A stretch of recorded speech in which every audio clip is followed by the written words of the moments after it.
Hello guys, आज मैं आप सभी के बीच एक नया चैप्टर फिजिक्स क्लास 12 चैप्टर 1 लेके आया हूँ, इलेक्ट्रिक फील्ड एंड चार्जेस। तो एज़ यूजुअल हम इस चैप्टर को स्टार्ट करने से पहले चैप्टर की हेडिंग को ही क्लियर करेंगे कि इलेक्ट्रिक चार्ज क्या होता है और इलेक्ट्रिक फील्ड क्या होती है। देन हम चैप्टर में मूव ऑन करेंगे। तो इलेक्ट्रिक चार्ज जो है वो किसी प्रॉपर्टी की एक एंट्रेंसिंग प्रॉपर्टी है। एंट्रेंसिंग का मतलब कि अंदर की प्रॉपर्टी है उस मटेरियल की, जो कि रिस्पॉन्सिबल होती है अट्रैक्शन और रिपल्शन के लिए। और जो हमारी इलेक्ट्रिक चार्ज होती है उसकी ऐसे यूनिट कूलम होती है, जैसे हमारी मास की यूनिट केजी होती है, वैसे इलेक्ट्रिक चार्ज की यूनिट हमारी जो होती है वो कूलम होती है। चार्जेस हमारे पास दो टाइप के होते हैं, एक होता है पॉजिटिव चार्ज और एक होता है नेगेटिव चार्ज। पॉजिटिव चार्ज और पॉजिटिव चार्ज यानी कि दो लाइक चार्जेस अगर होते हैं तो उनके बीच में होता है रिपल्शन, और अनलाइक चार्जेस होते हैं मतलब कि एक पॉजिटिव चार्ज और एक नेगेटिव चार्ज, उनके बीच में होता है रिपल्शन।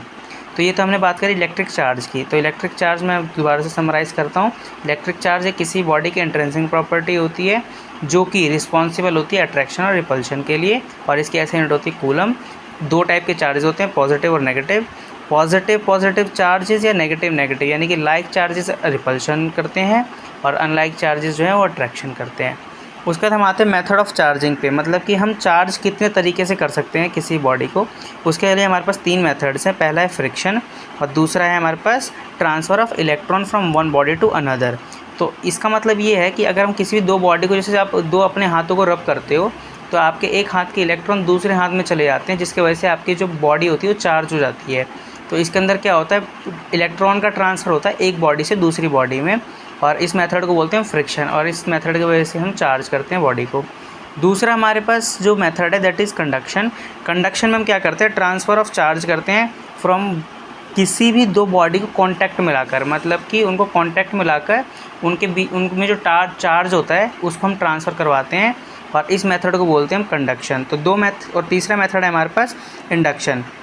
इंडक्शन के अंदर हम बॉडी को चार्ज करवाते हैं, किसी भी दो बॉडी को, लेकिन उसके अंदर हम विदाउट टचिंग, मतलब कि विदाउट कांटेक्ट में लाए हुए उन दो बॉडी को हम चार्ज करवाते हैं। एग्जांपल में अर्थिंग, आप लोगों के घर में भी जैसे अर्थिंग होती है तो उसके अंदर हम बॉडी को चार्ज करते हैं विदाउट एनी, मतलब किसी भी कांटेक्ट, विदाउट टचिंग और विदाउट मतलब किसी भी कांटेक्ट में लाए बिना।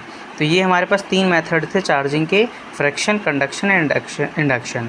कंडक्शन में हम कांटेक्ट में लाकर चार्ज कराते हैं, इंडक्शन में विदाउट कांटेक्ट में लाए हुए। इसके बाद हमारे पास नेक्स्ट जो टॉपिक है हमारा वो है प्रॉपर्टीज़ ऑफ इलेक्ट्रिक चार्ज। इसके अंदर हम पढ़ेंगे कि चार्ज की प्रॉपर्टीज़ क्या क्या होती हैं। पहली प्रॉपर्टी तो ये है कि ये एडिटिव इन नेचर होता है। एडिटिव इन नेचर का मतलब कि आप इसको सिंपली, जैसे आप अपने स्केलर की तरह ऐड करते हो चीज़ों को, वैसे ही आप इनको भी ऐड कर सकते हो। जैसे ये हमारे पास कोई एक बॉडी है, उसके अंदर चार चार्जेस है हमारे पास, 2 कूलम, 5 कूलम, 3 कूलम और 5 कूलम।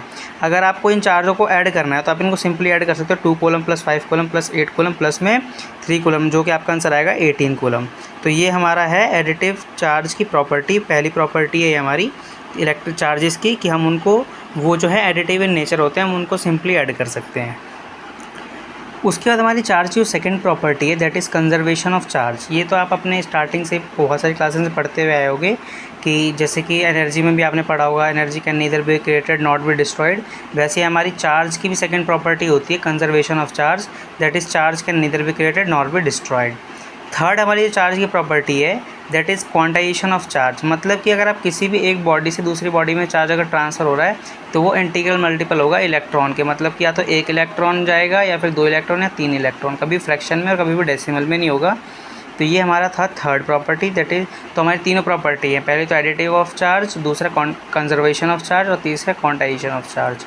तो ये तो हमने पढ़ लिया। अभी क्या क्या पढ़ लिया हमने, इलेक्ट्रिक चार्जेस पढ़ लिए हमने, और हमने क्या पढ़ा, प्रॉपर्टीज़ ऑफ चार्जेस, और तीसरा हमने पढ़ा मेथड ऑफ चार्जिंग, हम चार्ज किन किन मेथड से कर सकते हैं। नेक्स्ट हमारे पास इस चैप्टर के अंदर सबसे मेन जो हमारे पास टॉपिक है दैट इज़ कूलम्स लॉ। ये आपका बिल्कुल रिलेटेड है, आपने क्लास 11th में अगर ग्रेविटेशन चैप्टर पढ़ा हो तो उसके अंदर ग्रेविटेशनल लॉ था, बिल्कुल सेम उससे रिलेटेड है, बस उसके अंदर हमारे पास 2 मास होते थे, इसके अंदर 2 चार्जेस होते हैं। कूलम लॉ में हमें ये बताया गया है कि अगर हमारे पास कोई भी 2 चार्जेस हैं और उनके बीच में जो फोर्स लग रहा है वो उन दोनों जो चार्ज है हमारे पास Q1 और Q2, जैसे ये 2 चार्ज है हमारे पास Q1 Q2, और इनके बीच में जो फोर्स लगेगा वो इन दोनों चार्जेस के प्रोडक्ट के डायरेक्टली प्रोपोर्शनल होगा, और इन दोनों के बीच में जो डिस्टेंस है उसके इन्वर्सली प्रोपोर्शनल होगा। मतलब कि ये मैंने फॉर्मूला लिखा भी है यहाँ पर कि जो फोर्स है हमारा वो डायरेक्टली प्रोपोर्शनल होगा दोनों के प्रोडक्ट के, और इन्वर्सली प्रोपोर्शनल होगा इनके जो इनके बीच का डिस्टेंस होगा उसके। यहाँ पे के हमारा फोर्स कांस्टेंट है और इसकी जो वैल्यू होती है वो होती है 9 × 10⁹, और जो के होता है वो होता है 1/4 और ये इसको बोलते हैं ε0। इसका नाम होता है परमिटिविटी ऑफ फ्री स्पेस, जिसकी वैल्यू होती है 8.85 × 10⁻12। इसके बाद हमारे पास जो नेक्स्ट टॉपिक आता है वो आता है डाइलेक्ट्रिक कांस्टेंट ऑफ मीडियम। मतलब कि ये जो हमने निकाला था कूलम्स लॉ, ये एक वैक्यूम में निकाला था हमने फोर्स। वैक्यूम मतलब कि ऐसी चीज़ जहाँ पे कोई भी मीडियम नहीं है, वहाँ पे एयर भी नहीं होती। तो यहाँ पर हम जो डाइलेक्ट्रिक कांस्टेंट हम देख रहे हैं, ये डाइलेक्ट्रिक कांस्टेंट ये कहता है कि हमारे पास जो फोर्स इन मीडियम है इज इक्वल टू फोर्स जो वैक्यूम में और फोर्स हमारा किस में, मीडियम में। ये जो है डाइलेक्ट्रिक कांस्टेंट ये होता है force in vacuum upon a force in medium. इसी के हमारे रेशियो को हम बोलते हैं dielectric constant. Force in vacuum upon a force in medium, इसके रेशियो को बोलते हैं हम डाइलेक्ट्रिक कांस्टेंट, जिसको हमने के से दिखाया हुआ है यहाँ पर। तो होप आपको इतना समझ में आया होगा। अब हम आगे चल रहे हैं। तो गाइस अभी हमने इससे पहले पढ़ा था कूलम्स लॉ, और जो कि हमने पढ़ा था वो हमारा एक फोर्स होता है जो कि वैक्यूम में होता है। वो डायरेक्टली प्रोपोर्शनल होता है दोनों चार्जेस के, और इन्वर्सली प्रोपोर्शनल होता है उनके बीच के डिस्टेंस के। अब हम कूलम लॉ को पढ़ेंगे अपने वेक्टर फॉर्म में। वेक्टर फॉर्म में मतलब हमारे पास दो चार्जेस हैं, Q1 है और एक Q2 है। तो अगर आपने क्लास 11th में वेक्टर चैप्टर पढ़ा हो तो हम एक्स एक्सिस में पॉजिटिव साइड में i कैप बोलते हैं, नेगेटिव साइड में -i कैप बोलते हैं। इसका मतलब है फोर्स ऑन 2 ड्यू टू 1, मतलब कि फोर्स लग रहा है 2 पे एक फर्स्ट वाले की वजह से, फर्स्ट चार्ज की वजह से। तो जैसे हमारा पास ये Q1 जो है वो चार्ज लगा रहा है Q1 पे, मतलब कि ये एक्स एक्सिस में पॉजिटिव साइड में लगा रहा है। तो बस इसके अंदर हम क्या करते हैं, जो हमारा जो फोर्स का फॉर्मूला जो होता है कूलम्स लॉ, उसमें ही हम बस आई कैप को और ऐड कर देते हैं, क्योंकि जो Q1 है वो फोर्स लगा रहा होता है Q2 पर।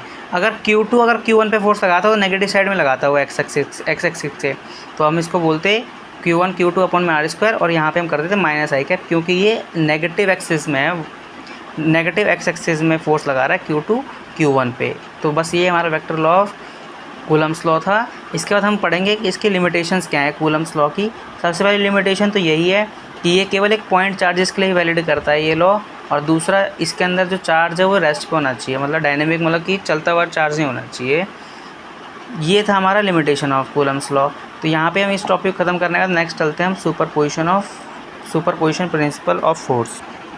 सुपरपोजिशन प्रिंसिपल ऑफ फोर्स ये कहता है कि किसी भी चार्ज पे जो रिजल्टेंट फोर्स होगा, मतलब किसी चार्ज पे अगर दो फोर्सेस लग रहे होंगे, जैसे कि सपोज़ हमारे पास ये एक चार्ज है, एक चार्ज हमारा इस डायरेक्शन में लग रहा है और एक चार्ज हमारा इस डायरेक्शन में लग रहा है। तो इसी चार्ज से हमारे पास दो डायरेक्शन फोर्स लग रहे हैं, एक इधर और एक इधर। ये F1 है, ये F2 है। अगर हमें यहाँ पे रिजल्टेंट फोर्स निकालना हो इस वाले चार्ज पे, क्योंकि यहाँ पे हमारे पास दो तरह के चार्जेस लग रहे हैं और हमें यहाँ पे रिजल्टेंट फोर्स निकालना है, तो यहाँ पे रिजल्टेंट फोर्स निकालने के लिए हम वेक्टर सम ऑफ एडिशन का इस्तेमाल करते हैं सुपरपोजिशन प्रिंसिपल में। बस इतना बताया गया कि अगर किसी भी पॉइंट पे अगर आपको रिजल्टेंट फोर्स निकालना है तो आप वेक्टर सम ऑफ एडिशन से निकालोगे, और दूसरा जहाँ पे भी अगर आपको फोर्स निकालना है, तो अगर जैसे एक ये वाला हमारे पास चार्ज है और एक यहाँ पर हमारी कोई चार्ज है, इन दोनों के बीच में कोई फोर्स लग रहा होगा, जिसे हम कूलम्स लॉ बोलते हैं। इन दोनों के बीच में कोई फोर्स लग रहा होगा और इन दोनों के बीच में कोई फोर्स लग रहा होगा, तो जिन भी दो चार्जेस के बीच में फोर्स लगेगा वो अफेक्ट नहीं होगा किसी भी तीसरे चार्ज की वजह से। बस ये हमारा सुपरपोजिशन प्रिंसिपल कहता था। बस अब नेक्स्ट जो हमारा टॉपिक है that is electric field and charge. Electric field हमें समझना है इलेक्ट्रिक फील्ड क्या होती है। तो हमारे पास जैसे इलेक्ट्रिक चार्जेस होते हैं, तो इलेक्ट्रिक चार्ज जो है वो किसी बॉडी की प्रॉपर्टी होती है, और उसके अराउंड का जो भी एरिया जहाँ पे हम उस इलेक्ट्रिक चार्ज को एक्सपीरियंस कर सकते हैं। जैसे सपोज एक मैग्नेट होता है, मैग्नेट के आसपास का कुछ एरिया होता है, जैसे मैग्नेट के अगर आप पास में कोई भी चीज़ लाओगे तो उसको अपने पास अट्रैक्ट कर लेता है, कोई भी मेटल को लाओगे तो वैसे सेम इलेक्ट्रिक चार्ज का भी होता है। जैसे ही हमारे पास कोई चार्ज होता है उसके आसपास का एरिया जो होता है जहाँ पे हम उसके फोर्स का एक्सपीरियंस कर सकते हैं, उसे हम इलेक्ट्रिक फील्ड बोलते हैं। अब इलेक्ट्रिक फील्ड में अगर कोई चार्ज रखा हुआ है, उस पर जो भी फोर्स लग रहा होता है उसको हम निकालते हैं अपने इस फॉर्मूले से, E = F/Q0, जहाँ पे हमारा इलेक्ट्रिक फील्ड है, F फोर्स है और Q0 हमारा चार्ज है। ये हमारा फॉर्मूला होता है कि अगर इलेक्ट्रिक फील्ड में कोई भी चार्ज रखा हुआ है उस पर फोर्स निकालने का। उसका हमारे पास ये जो हमारे पास नेक्स्ट है topic, electric field due two point charge.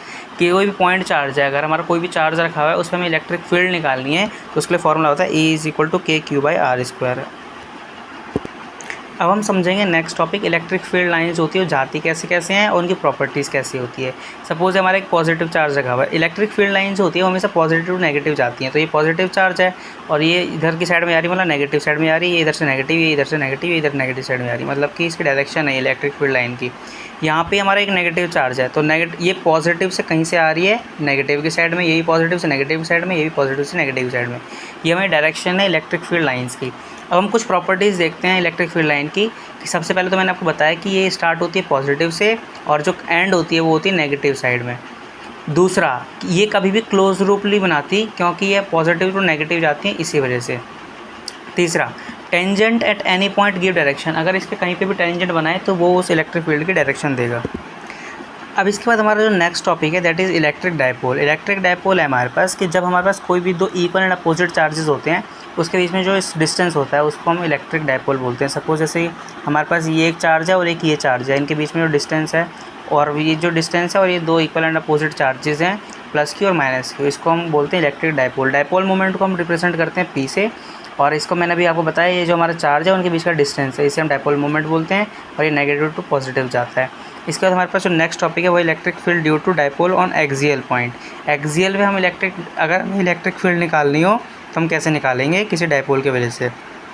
तो इसके लिए फॉर्मूला होता है हमारे पास 2kp/r³। एक्सियल पे हमें इलेक्ट्रिक फील्ड निकालनी हो किसी डायपोल की वजह से तो हम इस फॉर्मूले का यूज़ करते हैं। नेक्स्ट है हमारा electric field due to dipole on equatorial. अगर हमें किसी इक्वेटोरियल पे अगर हमें निकालना हो अपना इलेक्ट्रिक फील्ड तो उसके लिए फॉर्मूला होता है हमारे पास kp/r³ और हमारा एक्सियल के लिए था 2kp/r³। तो ये जो हमारा एक्सियल होता है वो डबल होता है इक्वेटोरियल के, ये हमारा एक रिलेशन भी है, आप इसको याद कर सकते हो। नेक्स्ट हमारे पास जो हमारा जो हेडिंग आती है topic that is torque on a dipole in a uniform electric field. अब इलेक्ट्रिक फील्ड एक्सियल और इक्वेटोरियल पे पढ़ने के बाद हमारे पास जो नेक्स्ट टॉपिक आता है that is torque on a dipole in uniform electric field. मतलब किसी यूनिफॉर्म इलेक्ट्रिक फील्ड में अगर कोई डायपोल रखा हुआ है तो उस पर टॉर्क कितना लगेगा। टॉर्क होता है हमारे पास एक रोटेटिंग फोर्स होता है टॉर्क। तो हमारे पास जो टॉर्क का फॉर्मूला होता है that is P sin theta, जहाँ पे हमारे पास P जो होता है वो डायपोल मोमेंट होता है और ये हमारे पास इलेक्ट्रिक फील्ड होता है। अब हमारे पास हमने पढ़ा था कि जो हमारे पास जो डायपोल मोमेंट होता है और जो इलेक्ट्रिक फील्ड होता है इसके जो हमारे पास इनका जो क्रॉस प्रोडक्ट होता है वो होता है टॉर्क। क्रॉस प्रोडक्ट का मतलब कि साइन थीटा और डॉट प्रोडक्ट का मतलब क्या, वहाँ पे कॉस थीटा का यूज़ करते हो। अब इसके अंदर सबसे इंपॉर्टेंट चीज़ ये है कि अगर हमारे पास थीटा की वैल्यू 0 है तो वो स्टेबल होगा और अगर थीटा की वैल्यू 90 होगा तो मैक्सिमम टॉर्क होगा वहाँ पर, और अगर थीटा की वैल्यू 180 डिग्री होगी तो वहाँ पे हमारा जो है वो अनस्टेबल होगा। ये टॉर्क वाली कंडीशन पढ़ने के बाद हमारे पास नेक्स्ट जो टॉपिक आता है that is electric flux. Electric flux जो होता है हमारे पास कि हमारे जितनी भी इलेक्ट्रिक फील्ड लाइंस पास हो रही हैं किसी भी सरफेस से नॉर्मली यानी परपेंडिकुलरली, किसी भी सरफेस से हमारी जितनी भी परपेंडिकुलर इलेक्ट्रिक फील्ड लाइन पास होती है उसे हम बोलते हैं इलेक्ट्रिक फ्लक्स। तो हमारे पास फार्मूला है, इसको हम फ्लक्स से डिनोट करते हैं और ये इसका जो फार्मूला है हमारे पास electric field lines passing through a area perpendicularly. तो हमारे पास इनके बीच में डॉट प्रोडक्ट है तो इससे हमने यहाँ पे कॉस थीटा यूज़ करा हुआ है। तो हमारे पास फ्लक्स का जो फार्मूला होता है वो होता है EA cos थीटा। तो मैं दोबारा से इलेक्ट्रिक फ्लक्स आपको बताता हूँ। इलेक्ट्रिक फ्लक्स जो होता है वो किसी भी सरफेस से नॉर्मली जितनी इलेक्ट्रिक फील्ड लाइंस पास करती हैं उसे हम बोलते हैं इलेक्ट्रिक फ्लक्स। इसके बाद हमारे पास आती है गॉस थ्योरम। गॉस थ्योरम बोलती है according to Gauss theorem electric flux through a close surface is 1/ε0 times electric charge enclosed. मतलब कि किसी भी बॉडी के अंदर जो भी चार्ज रखा हुआ है, कोई भी चार्ज है अगर किसी बॉडी के अंदर तो जितना चार्ज होगा उतनी ही उसके अंदर इलेक्ट्रिक फ्लक्स प्रोड्यूस होगा। तो जितना इलेक्ट्रिक फ्लक्स प्रोड्यूस होगा वो डायरेक्टली प्रोपोर्शनल होगा उसके अंदर चार्ज कितना है। ये बोल रही है ये थ्योरम हमको कि किसी भी बॉडी के अंदर जितना भी चार्ज होगा वो डायरेक्टली प्रोपोर्शनल होगा फ्लक्स के। तो वहाँ पे हमारे कांस्टेंट आता है जिसको हम 1/ε0 बोलते हैं। तो बस यही हमारी ये थ्योरम है। इसके बाद हमारे पास जो नेक्स्ट टॉपिक है that is continuous charge distribution. इसके अंदर हमारे पास सबसे पहला है लीनियर चार्ज डेंसिटी। मतलब कि इसको हम लैम्डा से डिनोट करते हैं। अगर हमारे पास कोई एक रॉड है, और अगर उसमें जो चार्ज डिस्ट्रीब्यूट हो रखा है उस लेंथ के हिसाब से तो उसको हम बोलेंगे लीनियर चार्ज डेंसिटी। अगर किसी सरफेस पे अगर कोई चार्ज डिस्ट्रीब्यूट हो रखा है तो उसे बोलेंगे सरफेस चार्ज डेंसिटी। अगर किसी वॉल्यूम में अगर कोई चार्ज अगर डिस्ट्रीब्यूट हो रखा है तो उसे बोलेंगे volume charge density. Linear charge density को हम लैम्डा से डिनोट करते हैं, सरफेस चार्ज डेंसिटी को सिग्मा से और वॉल्यूम चार्ज डेंसिटी को रो से। ये हमारे पास है charge distribute per unit length, और इसका है charge distribute per unit area और charge distribute per unit volume. ये हमारा चैप्टर 1 की वन शॉट रिवीजन थी। होप आप लोग को समझ में आया हो। Thank you, thanks to all.